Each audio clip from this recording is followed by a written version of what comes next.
So when I talk to, our mutual friends, Matt, Eli, a bunch of other people, what we always say about you is it's like the guy's tonality is unmatched. You got the best tonality. So, but I'm curious because I also know some people will criticize, maybe your sales training or whatever, because they maybe think the tonality is not replicatable.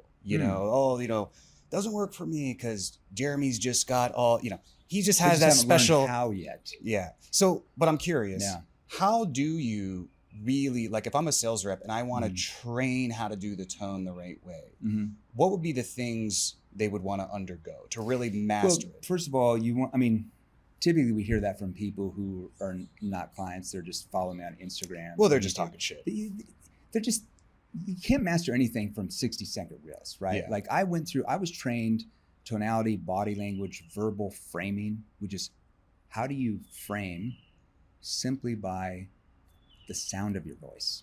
But that's what actors and actresses do. I was trained by Larry Moss. So he's an acting coach. Leonardo da Vinci's a client, Jennifer Gardner, Tobey Maguire, a bunch of Hollywooders. So he teaches like actors and actresses how to use your body language, how to use your tone, verbal pace, because that causes people watching the show to stay engaged. Yeah, to draw them in. Exactly. Yeah. So like, what I always say to our clients, I'm like, if you just come in your office and you just put the NEPQ headphones on and you get in NEPQ mode now, then you take them off at the end of the day and just go back to how you normally communicate. It's going to take you 5 times longer. You just got to use this in everyday life.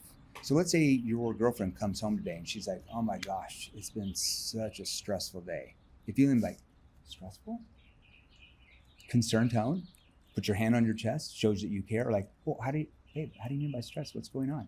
A concerned tone, that type of stuff, just doing that in everyday life. When you get into a sales situation, you don't even think about it. It just instantly happens. Yeah. So it's just daily. It's just like doing daily things like that when you're talking to people. And what do you think? Because I've seen some people, let's say they're trying to do the tone and sometimes because what you do so well is you can, have the concern tone, but also like in some of the beginning of the sales situations, it's a little bit of like the confused tone. Depends on the stuff. context. Yeah. And so anyways, I see some people, maybe they overdo it.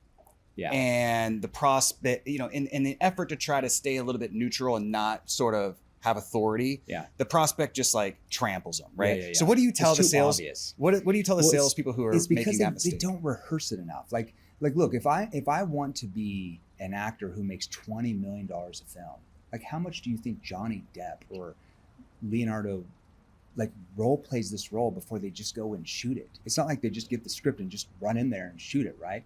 They literally like rehearse this thing like tons before they even get in there. It's like Steph Curry. It's like he's not shooting 3-pointers just in the game. He shoots like 500 3-pointers a day, 7 days a week. Yep. Right? So they just don't rehearse enough. I'm just telling you, like most people do not rehearse this stuff a lot. They hear it one time. They don't even really write it down and they try to mimic it.